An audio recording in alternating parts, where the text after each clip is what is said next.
Hello students, ideal gas के case में अगर कोई प्रोसेस होती है थर्मोडायनामिक्स की प्रोसेस और उसमें एंट्रोपी में कितना चेंज आता है वो कैसे आप कैलकुलेट करोगे, तो तीन इंपॉर्टेंट फॉर्मूले हमारे पास हैं। वो तीनों फॉर्मूले मैं आपके सामने आज रखने जा रहा हूं इस लेक्चर में, तो वीडियो के एंड तक बने रहिएगा। डिस्कशन शुरू करने से पहले बता दूं, पूरे कोर्स की प्लेलिस्ट यानी अब तक के सभी लेक्चर्स थर्मोडायनामिक्स के आपको इस वीडियो के नीचे डिस्क्रिप्शन में मिल जाएंगे। लिंक है प्लेलिस्ट ऑफ थर्मोडायनामिक्स की। और दूसरी बात, entropy change for ideal gas से पहले भी दो मैं केसेस डिस्कस कर चुका हूं। जब एक रेजरवायर है जिसका टेम्परेचर चेंज नहीं होता, हीट जितनी मर्जी डाल दो, जितनी मर्जी निकाल लो, टेम्परेचर उतने का उतना बना रहेगा, तो उसको कहते हैं थर्मल एनर्जी का रेजरवायर। उस केस में एंट्रोपी में क्या चेंज आता है, अगर ऐसा न्यूमेरिकल प्रॉब्लम आपके सामने आ जाए तो उसको कैसे हैंडल करना है, उसके फॉर्मूले मैंने आपको बताए थे। दूसरा मैंने आपको बताया था, अगर फाइनाइट बॉडी है जिसका टेम्परेचर चेंज होता है तो उसकी एंट्रोपी चेंज कैसे देखेंगे वो भी बताया था। इससे पिछली जो वीडियो थी उसका लिंक भी नीचे डिस्क्रिप्शन में है, वो देख लेना, पार्ट 1 वाली, उसमें वो डिस्कस किया था। तो चलिए शुरू करते हैं वो तीनों फॉर्मूले देखने वन बाय वन। लेकिन समझ लीजिए, सपोज आपके पास कोई सिस्टम है जिसके ऊपर इस तरह से कोई प्रोसेस हुई है जिसने उसकी स्टेट 1 को चेंज कर दिया स्टेट 2 में। यानी स्टेट 1 पर टेम्परेचर था T1, वॉल्यूम था V1, प्रेशर था P1, इस तरह से एंट्रोपी थी S1, और स्टेट 2 के ऊपर पैरामीटर्स हिल जाएंगे T2, V2, P2, entropy S2, इस तरह से। तो अगर कोई टेम्परेचर एंट्रोपी चार्ट पे अगर आप दिखाना चाहो तो 1 से 2 इस तरह से कोई भी एक प्रोसेस हो सकती है। ओके, अब चलते हैं अपने फॉर्मूले की डेरिवेशन में। याद करिए, मैंने आपको टीडीएस के कुछ फॉर्मूले बताए थे मैक्सवेल रिलेशंस की, जब हमने बात करी थी पार्ट 1 पार्ट 2 में, 2 लेक्चर्स अपलोड किए थे, लिंक्स नीचे हैं, देख लेना। मैक्सवेल रिलेशंस बहुत इंपॉर्टेंट, मैंने ड्राइव करके दिखाए थे। उसमें 2 फॉर्मूले टीडीएस के मैंने डिस्कस किए थे, एक अभी यूज कर रहा हूं, एक सेकंड केस में यूज करूंगा। पहला है TDS is equal to D U plus P D V. TDS is equal to D U plus P D V. T है टेम्परेचर, DS एंट्रोपी में चेंज कितना आया, DU इंटरनल एनर्जी में कितना चेंज आया, P pressure, DV change in volume, volume में कितना change आया। तो इसको लेके हम आगे बढ़ेंगे सबसे पहले केस में, फर्स्ट केस में, क्योंकि इसमें हमने 3 तरह के फॉर्मूले देखने हैं। तो पहले फॉर्मूले की मैं बात कर रहा हूं, यहां 1 ये काट दीजिए, 1 यहां लगा दीजिए, पहले केस की हम बात कर रहे हैं। ओके, अच्छा, अब हम ले लेते हैं सभी प्रॉपर्टीज को स्पेसिफिक प्रॉपर्टीज। स्पेसिफिक का मतलब होता है पर केजी। जैसे वॉल्यूम है मीटर क्यूब में, तो स्पेसिफिक वॉल्यूम क्या बन गया, मीटर क्यूब पर केजी। इंटरनल एनर्जी है जाउल्स में या किलो जाउल्स में, स्पेसिफिक इंटरनल एनर्जी क्या बन गया, जाउल्स पर केजी या किलो जाउल्स पर केजी। इस तरह से सारी प्रॉपर्टीज को स्पेसिफिक हम ले लेंगे। ओके जी, तो क्या आएगा हमारे पास, देखो टी का तो टी ही रहेगा, वो कुछ नहीं होगा। ds क्या बनेगा, D small S. Small S मतलब स्पेसिफिक एंट्रोपी की हम बात कर रहे हैं। कैपिटल एस है एंट्रोपी, स्मॉल एस हो गया स्पेसिफिक एंट्रोपी। डी यू तो डी स्मॉल यू हो जाएगा, कैपिटल यू से स्मॉल यू बन गया। Internal energy specific internal energy यानी पर केजी वाली, प्लस पी पी ही रहेगा, डीवी क्या बनेगा फिर, डी स्मॉल वी। ये स्मॉल वी क्या है, capital V volume, small V specific volume यानी मीटर क्यूब पर केजी। ये पी का कुछ नहीं होगा, टी का कुछ नहीं होगा, क्योंकि ये खेल शुरू में बहुत समझाया मैंने आपको, जहां से थर्मोडायनामिक्स शुरू करी थी, एक्सटेंसिव प्रॉपर्टीज, इंटेंसिव प्रॉपर्टीज, है ना, वो देखना अगर अपने डाउट्स क्लियर करने हैं तो। ओके जी, अच्छा, अब हम इसको लेकर आगे बढ़ रहे हैं। टी को डिवाइड कर देते हैं दोनों तरफ। टी को क्या करेंगे, दोनों तरफ से डिवाइड कर देंगे, तो क्या आया, इधर बच गया आपके पास ds, इधर बन गया 1/t, इधर बन गया du प्लस 1/t या p/t dv। ठीक है, ये du है, ये dv है। ओके, अब यहां पर du है, देखो du है चेंज इन इंटरनल एनर्जी पर केजी। याद होगा आपको, मैंने फॉर्मूला बताया था आपको कि पहले du is equal to mcv/dt, ये फॉर्मूला होता है। चेंज इन इंटरनल एनर्जी को आप ऐसे कैलकुलेट कर सकते हो, mcv/dt। cv क्या है, specific heat of gas at constant volume, specific heat of gas at constant volume. तो du इंटरनल एनर्जी में चेंज, अगर हम d स्मॉल u लिख दें तो इंटरनल एनर्जी में चेंज, लेकिन कौन सी इंटरनल एनर्जी, पर केजी यानी स्पेसिफिक इंटरनल एनर्जी। तो m क्या हो गया फिर, 1 हो गया, cv/dt।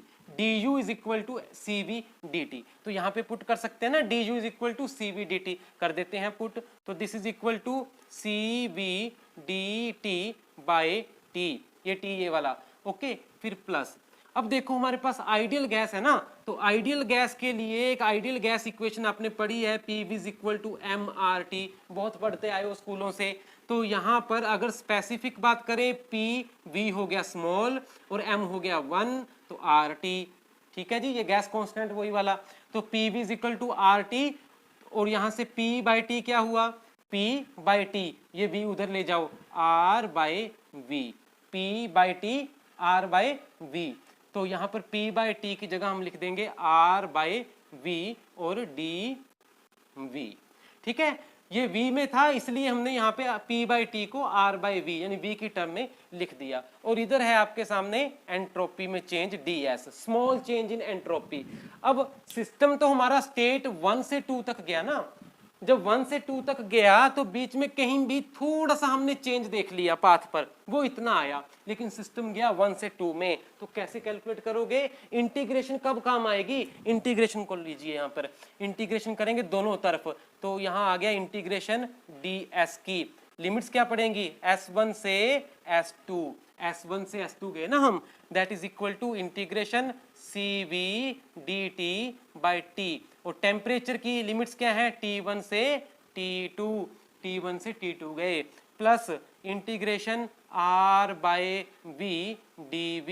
और वॉल्यूम की इंटीग्रेशन लिमिट्स क्या है, वॉल्यूम कहाँ से कहाँ जाएगा, 1 से 2, V1 से V2, ठीक है। ये पर केजी है इसलिए छोटा है, ठीक है, ये भी पर केजी बन जाएगा एंट्रोपी। तो सॉल्व करिए जरा, एंट्रोपी में क्या चेंज आया, ds की इंटीग्रेशन बनी s, और लिमिट्स डाल दोगे तो ये बन जाएगा S2 माइनस S1, अपर माइनस लोअर, यही है change in entropy.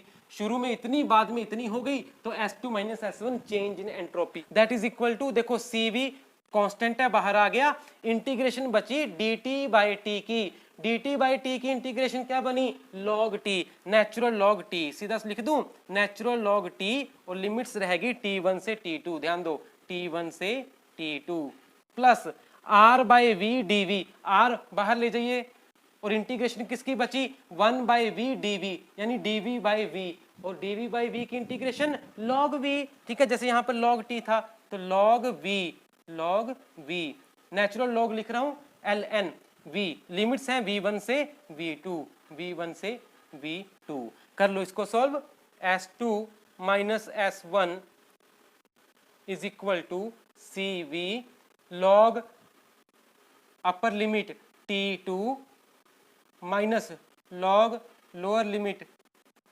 T1 plus R log V2 minus V1, upper limit डालोगे तो log V2 minus log V1।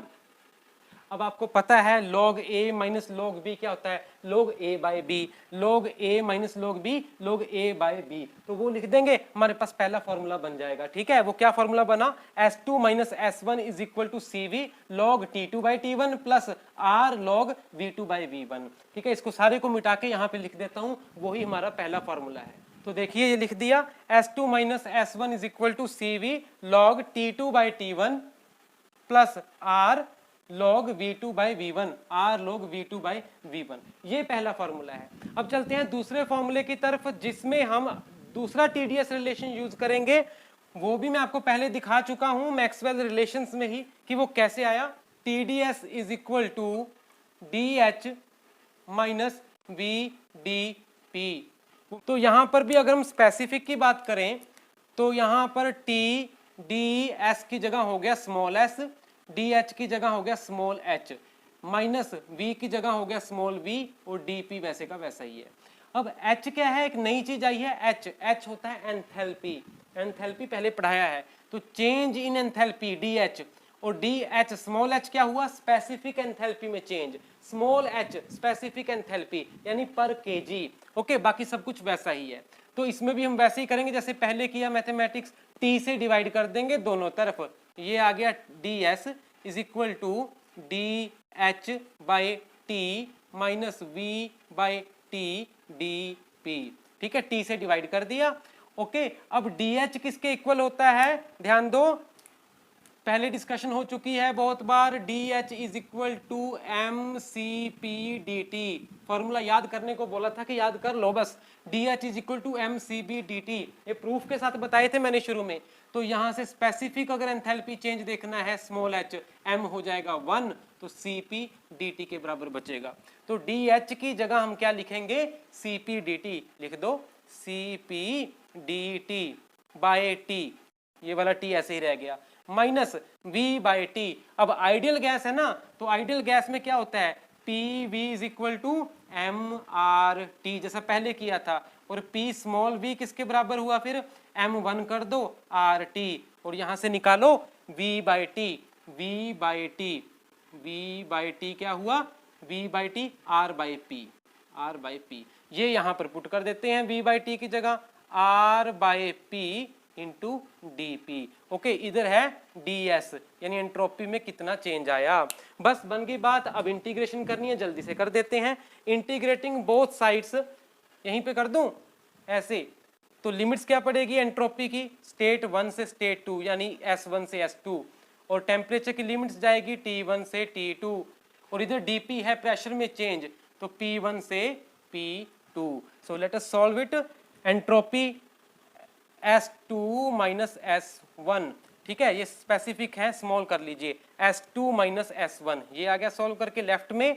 और इधर Cp कांस्टेंट है तो बाहर ले लीजिए, dt बाई टी बचा, dt बाई टी, Cp गया बाहर, dt बाई टी की इंटीग्रेशन क्या बनी, log, log किसकी, t की, लिमिट्स क्या बची, T1 से T2, T1 से T2, फिर आया माइनस साइन, r ले लीजिए इंटीग्रेशन से बाहर, कांस्टेंट है, अंदर बचा dp बाई p, देखो ध्यान से, देखो ध्यान से, dp बाई p, तो वो हो गया log p, log p। Integration करने के बाद लिमिट्स डाल देंगे P1 से P2, P2 ऊपर P1 नीचे, तो कर लो सॉल्व इसको। ये आ गया Cp log, अब T2 माइनस T1, अपर minus lower, log T2 minus log T1, और जैसे पहले बताया था log A minus B, log A बटा B, तो log T2 बाई T1 बन जाएगा, ये सिंपल है। माइनस R, ये भी वैसे ही log P2 minus log P1, यानी log P2 by P1, log P2 by P1।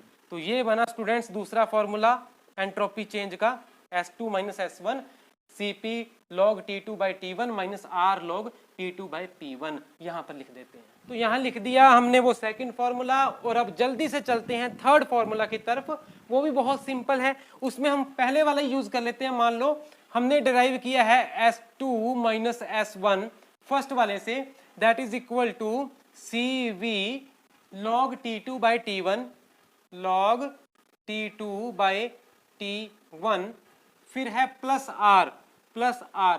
अब देखो R की जगह हम लिख सकते हैं Cp माइनस Cv, क्योंकि Cp माइनस Cv क्या होता है, R के बराबर होता है। डिस्कस किया था Cp minus Cv is equal to R, ये प्रूव करके दिखाया था। उस वीडियो का लिंक भी इसके नीचे आपको मिल जाएगा, इस वीडियो के नीचे, देखना चाहते हो तो देख लेना। मेयर्स इक्वेशन है, बहुत इंपॉर्टेंट इक्वेशन थी।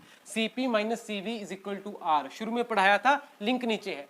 तो R की जगह हमने लिख दिया Cp माइनस Cv, आगे है log V2 बाई V1, लिख देते हैं log V2, ये स्पेसिफिक है, स्मॉल v बाई V1, ठीक है। तो पहले वाली ही हमने यूज कर ली। ओके जी, अब क्या कीजिए, देखो यहाँ पर भी Cv है और यहाँ पर भी Cv है, तो हम Cv कॉमन ले लेंगे। तो क्या आया हमारे पास, this is equal to Cv ले लिया कॉमन, और पहली टर्म क्या आई, log T2 by T1, log T2 by T1, ठीक है जी। अब यहां से क्या बनेगा, जब ये ब्रैकेट ओपन किया जाएगा, Cp log V2 by V1 minus Cv log V2 by V1, दो टर्म्स बन जाएंगी ना। तो Cv हमने पहले ही कॉमन ले लिया, Cv, तो बचा log V2 by V1 minus के साथ बचा log V2 बाई V1, ये दो टर्म्स थी।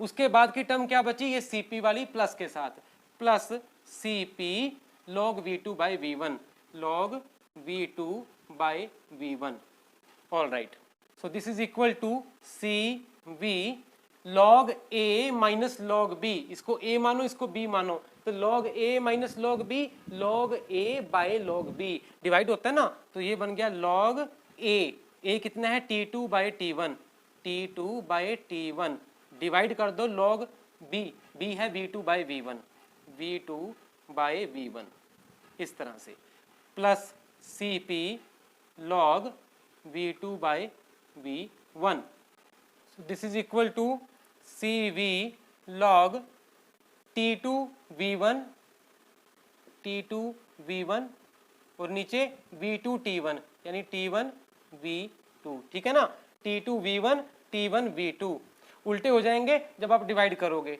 सो ये हो गया plus CP log V2 by V1, ठीक है। अब देखो जरा, यदि हम स्टेट 1 के ऊपर आइडियल गैस इक्वेशन लगाएं तो होगा P1 V1 is equal to RT1, M मैंने 1 कर दिया क्योंकि V स्मॉल लिया है। अगर स्टेट 2 के ऊपर आइडियल गैस लगाएं, आइडियल गैस इक्वेशन, तो P2 V2 is equal to RT2, क्योंकि आइडियल गैस तो एक ही है ना, वही स्टेट 1 से स्टेट 2 तक पहुंची है, तो यहां पर भी आइडियल गैस की इक्वेशन लगा सकते हैं, यहां पर भी लगा सकते हैं, कुछ इस तरह से। अब क्या करते हैं, डिवाइड कर देते हैं, कैसे, P2 V2 by P1 V1, so this is equal to RT2 by RT1, ठीक है ना। इस इक्वेशन को ऊपर रखा, इसको नीचे रखा, डिवाइड कर दिया, तो R से R कट गया, T2 बाई T1 बचा, ये V2 इधर ले जाओ, V2 तो कहाँ जाएगा, ये नीचे आ जाएगा V2, और ये V1 उधर ले जाइए, यहाँ से उठा के कहाँ आएगा, ये यहाँ पर आएगा। तो T2 V1 by T1 V2 ये किसके इक्वल हुआ, ये हुआ P2 बाई P1 के इक्वल। अगर आइडियल गैस है तो बस सब्स्टिट्यूट करना है, CV log P2 by P1 plus CP log V2 by V1, ठीक है जी। और इधर है S2 माइनस S1, एंट्रोपी में चेंज, स्पेसिफिक हम बात कर रहे हैं। तो ये हमारे पास बन गया थर्ड रिलेशन, 1, 2 और 3। हाँ जी स्टूडेंट्स, तो तीनों फॉर्मूले हमने डिराइव कर दिए हैं, ये पहला, ये दूसरा, ये तीसरा मैंने यहाँ पर दोबारा से लिख दिए हैं। T2 T1 V2 V1 P2 P1 के अलग अलग जो कॉम्बिनेशंस हैं उनमें ये तीन तरह के फॉर्मूले बन सकते हैं entropy change for an ideal gas में। तो आइडियल गैस का कोई क्वेश्चन आता है जिसमें एंट्रोपी चेंज कैलकुलेट करना है, पैरामीटर्स गिवन है आपके सामने, टेम्परेचर, प्रेशर, वॉल्यूम कैसे कैसे चेंज हो रहा है, CP CV गिवन है, R पता है, तो आप इस तरह से एंट्रोपी चेंज डायरेक्ट निकाल सकते हो।